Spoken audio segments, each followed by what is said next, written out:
Where's the premium place I should be going to get all this PlayStation news, chat? What the holy shit is going on with PlayStation? Is it just on the PlayStation blog? Okay. So I guess this is the big one. I guess this is the big fat news. PlayStation Plus launches a whole new experience with apparently, according to this, 700 games and more value than ever. Okay, this already sounds great. I don't know what everybody is potentially upset about, right? Well, let's take a look.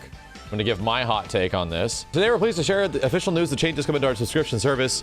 This June, we're bringing PlayStation Plus and PlayStation Now in an all-new Plus subscription service that provides more choice to consumers across 3-tier memberships. Our focus is providing high-quality, curated content with a diverse portfolio of games. Below is an overview of what this membership or these 3 membership tiers. Okay. PPE. This is your PPE coverage, chat, right here. Provides the same benefits as PlayStation Plus members are currently getting. All right. So this is, we don't even need to read this. Cloud storage for save games, right? This is essentially what we are already paying for. How much do we pay for this shit, by the way? Right? What's going on? In terms of like what we've already been experiencing on the PlayStation front, it's been $60 a year.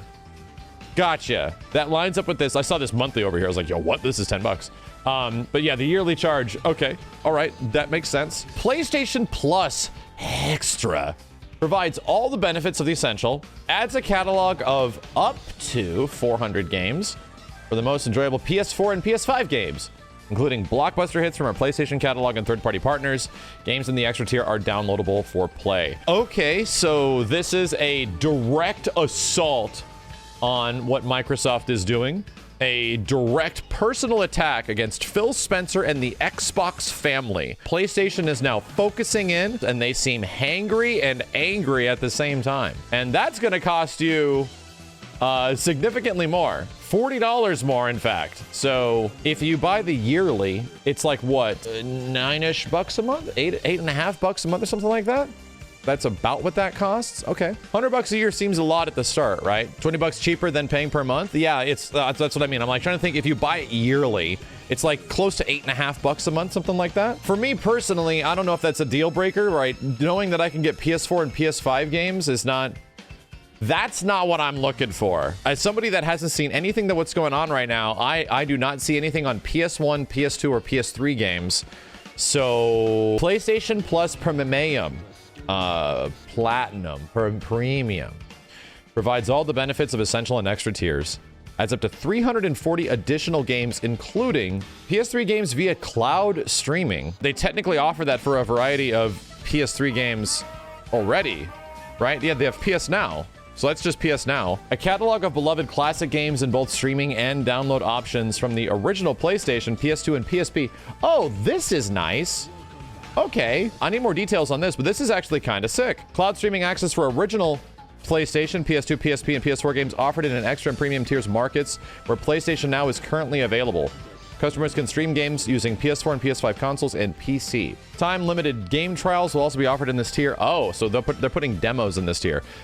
This part is actually super interesting to me. Actually putting PlayStation Portable titles, because the PSP has a huge library, man. There's a ridiculous amount of games on PSP that will just never see the light of day unless you play on PPSSP. And that's it. Wait a minute. For markets without cloud streaming, PlayStation Plus Deluxe will offer a new lower price compared to Premium. Includes a catalog of classic games from PS1 to 2 to PSP generations to download and play along with the limited time game trials. Okay, so it's like a segmented version? Then this is a lot of text to follow. The new and extra premium tiers represent a major evolution in PS Plus. These tiers, our key focus is to ensure that the hundreds of games we offer will include the best quality content that set us apart. At launch, they're going to include Death Stranding, God of War, Spider-Man. Aren't a lot of these things already on PlayStation Plus? MK11 and Returnal. Okay, that's kind of interesting. At least Returnal is, you know, a PS5 game. We're working closely with our imaginative developers and PlayStation Studios and third-party partners to include some of the best gaming experiences, yada, yada, yada. Long story short, unless it's coming from directly, right, like a Sony thing, God of War and this are like an even Marvel Spider-Man. Probably from, actually, I think these two, because Marvel Spider-Man is still a Marvel game. even though it's on PS5, PS4. The gimmick behind these games is that they have to like contact and get a hold of the publishers and usually make an agreement with them. So they clearly made an agreement with MK11. That's the big one. And Miles Morales and original Spider-Man probably is the same thing. They probably had to get a hold of Marvel Games and be like, hey, we want to make your game one of our premium games for our service, right? How much is that going to cost type of thing. However, God of War and Returnal are two PlayStation exclusive games, so they can just make the choice themselves. Sony does own Insomniac Games, but they do not own Spider-Man, right? Those are very different situations. Those games were made as exclusives for sure, but they're not Sony-owned games. They're essentially like are they the publisher? They act as the publisher. Maybe they have a full and confounding ownership of all the rights. What I'm trying to say is that in some of these situations, right, a lot of these games you need to get the approval of several different facets in order to get them on there. There was even rumors how long ago that MK11 and some games that are on Xbox Game Pass, that they had to like pay them a whole bunch of money to make that a Game Pass sort of game. They're going to be expanding upon that because this doesn't seem super different than what's available now. Not super different. When the new service launches, PlayStation Now will transition into the new PlayStation Plus offering and will no longer be available as a standalone. PlayStation Now customers will migrate over to PlayStation Plus Premium with no increase to their current subscription fees at launch. Okay. And as a massive launch effort, we're rolling out the new PS Plus offering in a phased regional approach in June. They'll begin the initial launch in Asia. Okay, gotcha. And so by the first half of 22, building upon more than 25 years of expertise in gaming innovation, while this is some fluff, curated content from our exclusive PlayStation Studio teams and our third-party partners, the newly enhanced PlayStation Plus will enable our fans to discover and engage more content than report, yada, yada, yada. Providing an early look at new PlayStation Plus subscription service today, and we'll plan to share more with you in the future. Okay. My first question is, give me a list of the PlayStation 1 and PS2 games, much less the PS3 games. Is there any more information? Because they don't know yet? Huh? Really? You and everybody else, there's no list yet? What the hell? That's what I want to know. What the hell's in it? I mean, you're giving us all this pricing on what's it going to cost, but I can't come to a conclusion if it's worth it, if it's... What? So if you just look at the PS Now game library, that's what's being offered at launch. Okay. I'm assuming that a lot of the content that has already existed on PlayStation 3, which is the last system that they had free and available, like original versions of games from like PS1, PS2 games that were on PS3, that like a lot of those are probably going to be what's on there. Most likely. Games that were already like, for example, like you can buy a copy of Xenogears on PlayStation 3, right? And it would be like a little physical copy of the game that's on, well, the digital copy of the game that's on your system. Looks like it has like a physical box, and then it installs to your system. Remember those old versions of PS1 games and stuff? Those never became available anywhere else, right? They were just only in certain aspects. That's what I'm the most curious about. Is it those versions of those games? Because I think that was an emulator. I'm fairly sure the PS1/PS2 classics that were on PS3 was done via emulation of some kind. And this will obviously be emulation if it's not being streamed. Yeah, there's a lot of assumptions, right? There needs to be some clarification regarding this stuff. It definitely is an announcement, but is this anything to be excited about? No. Even me, right? Even as somebody that has these old systems and has the means to even use the old systems in some way, I wouldn't even lie that I am interested in the convenience of just having them on a PS5 or PS4. I actually am. Even if I have all the old games on a PS2 or something like that, I'm willing to like upgrade a subscription fee if it comes down to having this available stuff, right? If I can just, bam, fire it up and go, geez, that's awesome. But the problem is we need to know what's in it. What specific PS1, PS2, and PSP games there are. Because the PSP one is interesting to me. I don't know if PSP games were playable on PlayStation 3, technically. I don't know. Maybe there was some sort of like cloud streaming thing? So this is really it? This is it. There's no other information. Like I'm not missing something or something somebody said in a tweet or some executive said someplace else, right? Oh, that's true. They did not say day one games. Like, for example, if this launched and like God of War Ragnarok was a part of it, but I don't know if that's happening. Oh, they specifically said no. Oh man, they said no day one. Oh shit. No day one. No day one because they don't really need to? Ooh. Arrogant Sony strikes back. Oh, man. See, we already have your money. We already know you're going to buy our games. So why would we include it in a day one subscription fee? Microsoft has to. Microsoft has to do that. We don't. Here, let me see if I can actually find this, chat. Hold on a second. Okay, we feel like we're in a good virtuous cycle with the studios where the investment delivers success, which enables yet more investment, which enables yet more success. We like that cycle? Yes, that is good. Putting our own games into the service or any of our services upon release, as you know, this is not a road that we've gone down in the past, and it's not a road that we're going to go down in this new service. We feel if we were to do that with games that we make at PlayStation Studios, the virtuous cycle would be broken. And yeah, what he's saying is absolutely true. They've essentially built a platform of developers that make these expensive, high-quality games based on the return of those expensive, high-quality games to make more expensive, high-quality games. The virtuous cycle. The level of investment that we need to make in our studios would not be possible, and we think the knock-on effect of the quality of the games that we make would not be something that gamers want. Okay. Okay. Ryan's view on this isn't unique to Sony. Most AAA publishers are reluctant to put their most recent games into subscriptions. The counter argument is that by putting your latest titles into PS Plus or Xbox Game Pass, you're potentially widening your audience. Overnight, your new release could have tens of millions of players, and if your game has other forms of monetization in it, the revenue potential is significant. Yes, and even if your game doesn't have microtransactions, Xbox believes that subscriptions combined with streaming is the key to finding new console players. Yeah, Microsoft's definitely got their way of doing it. Here's the thing, like, I am not the target audience for the potential biggest draw of Xbox Games Pass as well as PlayStation Plus Premium, right? I'm not actually the target audience in this situation. Like, I think it's cool, and I've used it a couple of times. Believe it or not, I'm a weirdo, and I want legacy shit. Like, I'm willing to pay for legacy shit. And right now, the only company out there that seems to give a shit about its legacy stuff and continually has tried to add it and if not put more stuff into it, if not greatly enhance a bunch of older games that are legacy, has been Microsoft.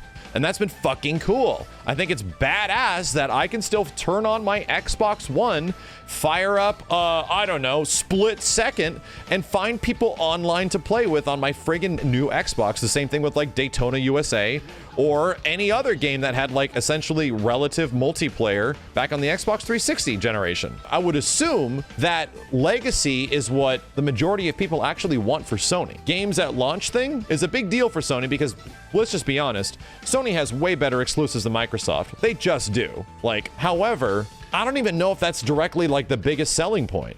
I think we just need to know what the old stuff is going to be and what's on that list and how much of that is going to be enhanced or not enhanced and stuff like that. With the way the world is changing so quickly at the moment, nothing is forever. Who would have said even 4 years ago that you would see AAA PlayStation IPs being published on PC? We started that last year with Horizon Zero Dawn, Days Gone, now God of War, hugely polished and accomplished PC versions. We've had great success and a great commercial success, and everyone that made their peace with that happening and is completely at ease with it. I look back 4 years and thought nobody would have seen that coming. True, I got to give Sony credit. The PlayStation PC versions of PlayStation games is a great idea. I'm still upset that it doesn't include Bloodborne. So I don't want to cast anything on stone about this stage. All I'm talking about today is the approach we're taking in the short term. The way our publishing model works right now, it doesn't make any sense, but things can change very quickly in the industry. Yeah, he's not admitting the fact that, like, we already have your money and we're angry, right? Like, we have to do this because of you stupid consumers. It doesn't come across as that. He's already sort of admitting the fact that this could change, right? Their current structure of making games allows it to be this way. But shit changes. The way he describes the PC version of games being a thing that was not a thing 4 years ago. That's good that he's acknowledging that, like, you know, the market might change and this subscription thing could be really big, and all of a sudden, potentially, like, in the way future, you're playing Bloodborne 3 as a launch game on the PlayStation 5. What I'm getting out of this is that there's definitely going to be some value here. The thing that irks me is that PlayStation 3 games are streamed. This is not a full downloading situation. You're essentially specifically streaming PS3 games. You're not emulating them, which is weird to me because PlayStation 3 emulation is pretty good. Like, I think not even that long ago, we played an entire playthrough of a fan-made emulator of Asura's Wrath on PS3, and it ran incredibly. Like, I'd say 99% of my experience was running at the highest frame rate it possibly could, and it looked friggin' incredible. And that is probably something they just don't want to do right now. They probably don't see the return. I almost guarantee you that in a few years' time, if this is successful, that'll happen. Give this a couple years, and if it actually does well and it has something that is of value, it'll most likely happen. You'll probably get proper PlayStation 3 emulation. But here's the crazy part, why this might not be entirely what you think it will be. This might be a very large majority first-party games,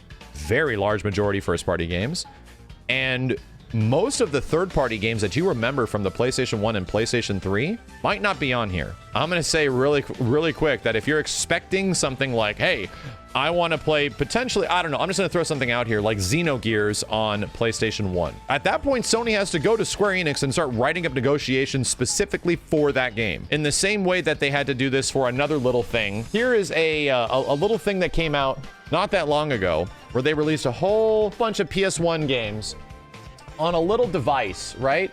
And the library for said device was awful. PlayStation Mini, or the PlayStation Classic. Even the versions of the games they got, they were weird and wacky, and the library for it was not great. This is this has like a fourth of the games are good, right? A fourth of the games are the ones that you're expecting, but like, yeah, Siphon Filter, but no potential Siphon Filter 2. This list kind of sucks, and this is where I'm relatively concerned about what games they're going to be including in this library. But goddamn, dude, Microsoft has like day one games that I don't even really give a shit about, and they have a ridiculous amount of legacy. I think this is less arrogant Sony than my initial presumption was, right? Because this is an issue with the industry. This is an issue with Sony's presence in the industry. They definitely get this level of arrogance about them. And while I think there's a little bit of that here, I don't think it's that aggressive. I think this is an opportunity for them to start something. This is Sony like, okay, so this is clearly making our competitors a lot of money. It clearly is. We would like to also make some money. But do we want to put as much money, time, and effort as our competitors doing? Oh, no. No, we do not. We're not going to put in a fraction of the effort that they do. We're just going to do a little bit. And we're going to test the waters. I don't know if this is going to work out because it's essentially a test of the waters where everyone already has this perspective from Microsoft that it's like, damn, what they do is super fucking cool, man. Like, holy shit.